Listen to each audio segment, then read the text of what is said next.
Hi there, Ishi here, and welcome back to The Higher Life, where I take concepts considered spiritual, esoteric, new age, and psychological, and unpack how you can extract the wisdom of these to really empower your life today. We really want this education to be pragmatic and to show results in your daily life. But you may be wondering, how can I actually know if this work is playing out for me in a positive way? Like, what would be the shift that would happen and how could I measure it? And I think it's a really beautiful inquiry to step into of, what is personal transformation really? And how does it actually happen in my everyday, ordinary life? Now, here at The Higher Life, I speak a lot about the ego, the soul, and spirit. And it is in fact the ego in which we live our lives. The ego is that capacity that we have as a human being to identify as a personal self. If we were all born without that capacity and we didn't have the language and the conceptualization of things like gender, for example, ethnicity, all that cultural conditioning, we would just be a living species with no point of separation. So the ego is really where we separate out from this larger humanity that we are born into and we are part of, and have our own personal experience of it.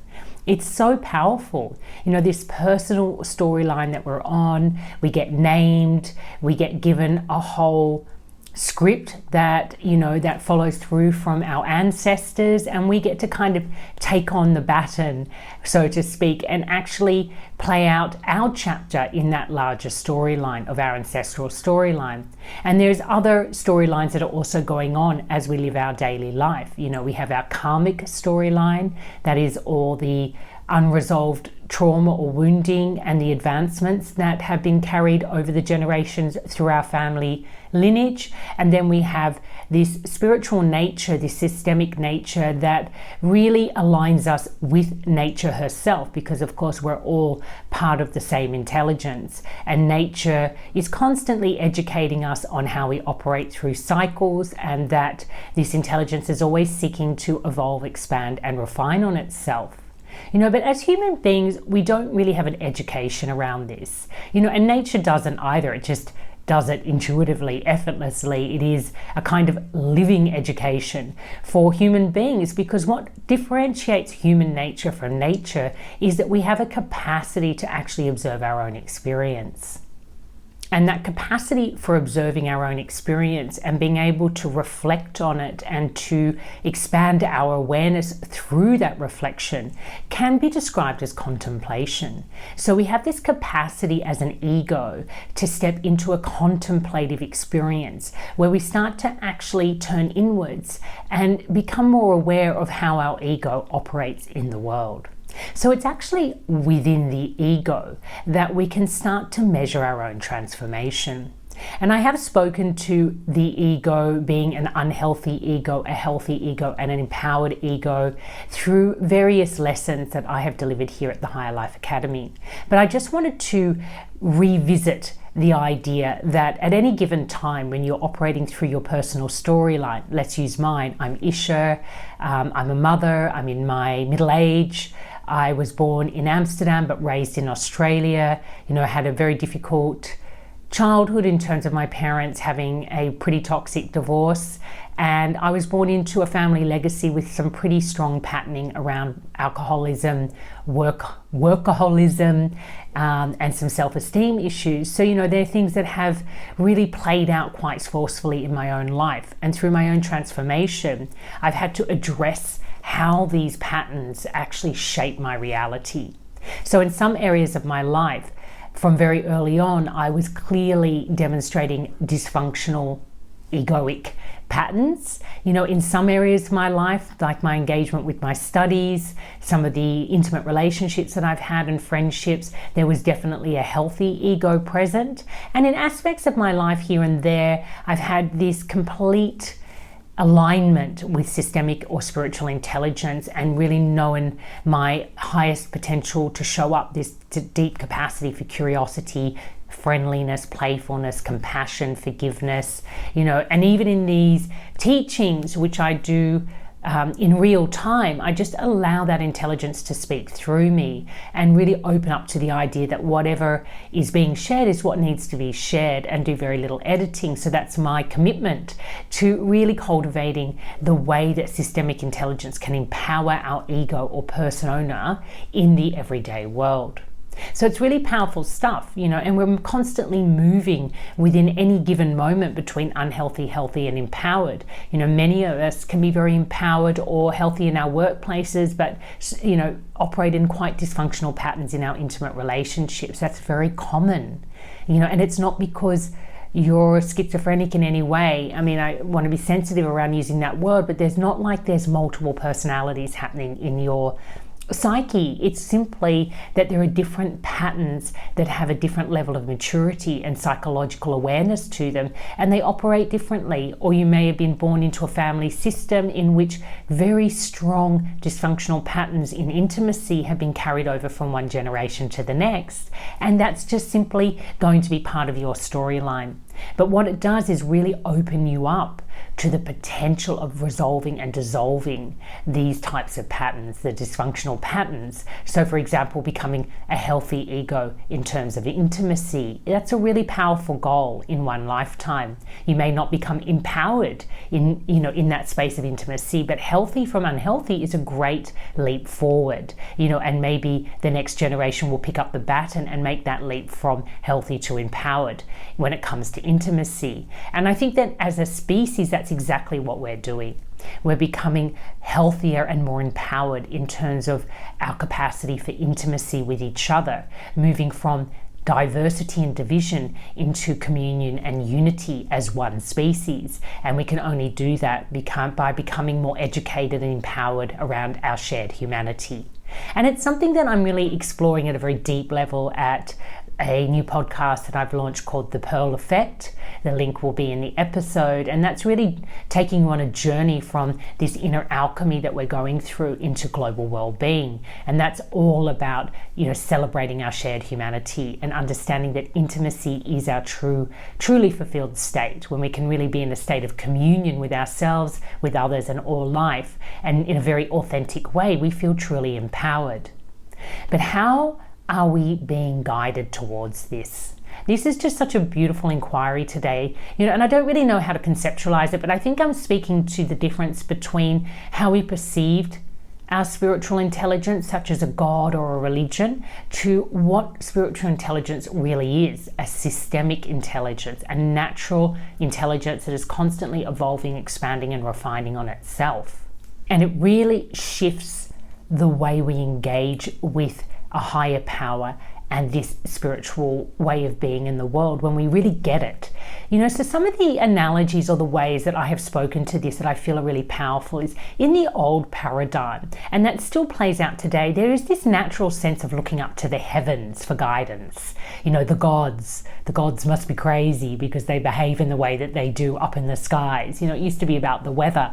But what we really saw was a gravitation to look outside of ourselves, to look up to the heavens, and to invest our power, to give our power away to a guidance system that seemed to be beyond human, beyond nature. And, then allowing these power systems then to be hijacked back by human beings and then used in a really abusive or coercive way.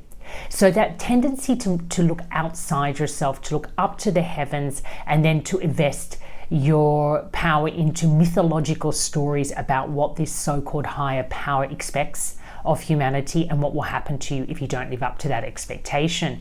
And that misguided way of interacting with our spiritual nature has played out in every aspect of human relationship experience. We have it with our parents, we have it with authority, the idea that an authority can decide what's in our best interest and we should go along with it, and if we don't, we will be punished. That's playing out everywhere in the human storyline, in the ego storyline.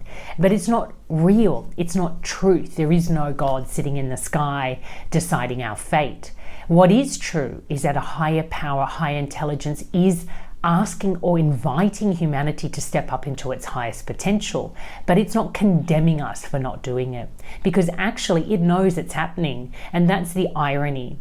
Human mind, the individual separate mind, tends to condemn humanity for being a terrible species and not living up to its true potential. And we see that even in a parent-child relationship, a deep fear that our child is not going to live up to their potential, and somehow that will be a reflection on us.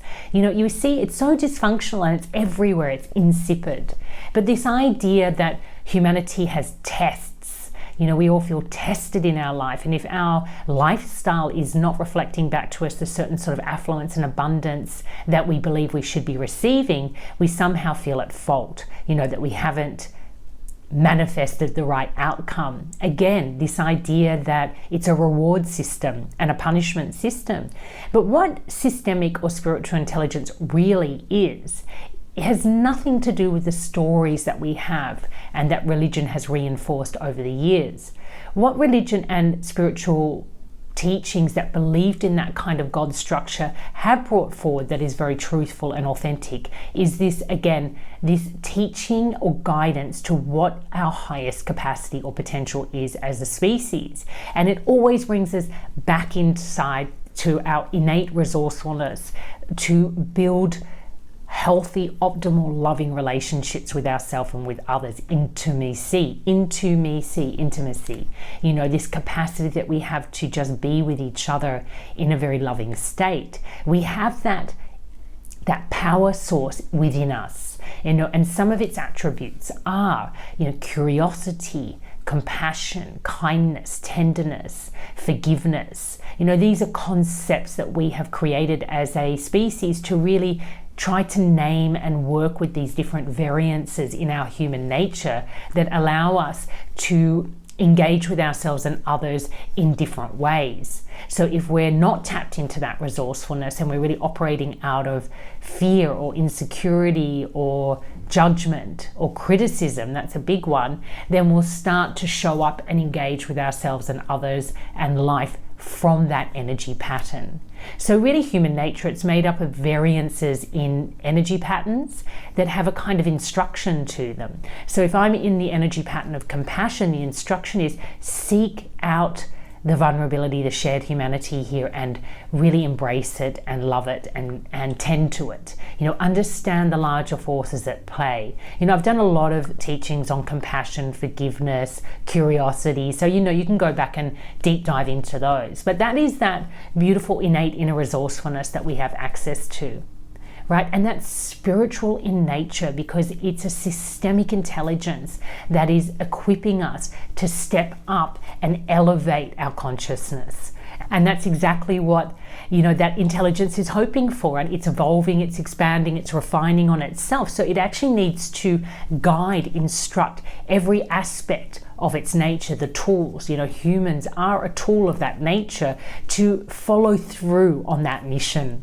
And humans are doing that whether we're conscious of it or not. Now, we may act in resistance to that programming because we're not educated around it. We're kind of hijacked at birth and educated to go out in the world and superimpose on the natural environment a culturally created version of life, and each tribe has their own version of that, and then we spend the rest of our time fighting over whose projection is more valuable and worthy, who's right and who's wrong. And all we see is those projections continually failing us, leaving us in a state of disillusionment and disappointment, hopefully then to trigger a wake up to the fact that that's actually delusional. And what we are is a united species with the capacity to create culturally defined realities, but in fact have the potential to always come back into our true nature, which is that natural intelligence, that systemic intelligence that is always evolving, expanding and refining on itself. And any scientist that is exploring the universe can see that pattern. Evolution, it's a living intelligence. It's always operating, and humanity is part of that process. So it's natural conclusion that we are in an evolutionary phase right now. But what's happening? Well, what we are is shifting out of looking upwards to the heavens, looking outside of ourselves and aligning with doctrines or ideas about good and bad, and returning into, let's go back into that systemic intelligence, that natural intelligence, that life works in cycles. There's a natural maturation process that happens. Every cycle of maturation is offering me something new. It's a refinement on the last. I want to flow with that. I want to celebrate aging. Forget about denying aging. Leap in and flow with it, because every cycle is giving you new wisdom, new clarity, new skills to work with. And then you're serving your role within this larger systemic intelligence, spiritual intelligence. It just means non-personal, the whole. Spiritual speaks to that whole of humanity, that whole of nature, that whole of universe, all moving under the same cycles of life, the same intelligent way of operating in the world. The operating model is a shared operating model, and it's powerful because suddenly everything feels simpler. You're no longer fearful of this persona that's going to judge you in the way you live your life, because every human being gets the chance to play out that evolution in their own unique storyline. You don't have to do it like other people do it. You don't have to care about identification. We can let go of all those stories that have us in division. Enough people have suffered and died to uphold that story. And one day somebody has to say, I'm not going to carry that story on anymore. I'm going to be human. I'm not going to be a tribe anymore. And that's when we start to give up that tribal way of being, which is over attached to identification. And people will feel troubled by this because they'll feel like I have to give up my language and my culture. But no, we can hold on to rituals and cultural expressions of our diversity that are very natural and authentic, and carry those forward. But they no longer become about who you are and who you belong to. You don't belong to anybody or anything other than this systemic intelligence. We are all autonomous elements of this intelligence, and we just happen to look and express ourselves in a variance of unique ways. And there are, of course, tribal experiences of colored skin and ethnicities and genders, but perhaps this is just nature's way of offering some diversity to work with, the different colors on a painting palette, so that the painter can be more creative. That's all it is. We have to get back to basics and understand that the stories that we are holding through this process of identification is very harmful. No matter what side you sit on, you'll see the other one as the harmful party. So we need to let that go and step back into our karmic storylines and into this systemic storyline. And the systemic storyline is the most beautiful one of all, because all it's saying is humanity has new levels of potential that it can explore and express and manifest into, and I'm here to naturally guide you into it.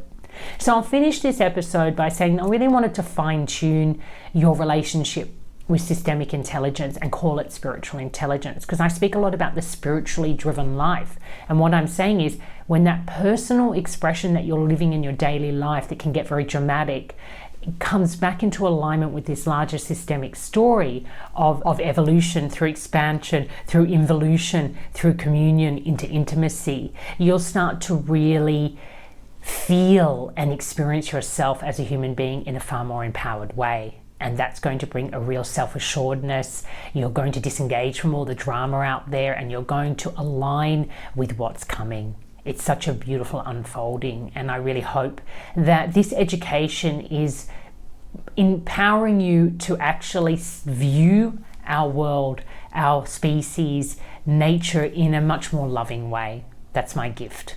So until next time, take care and love life.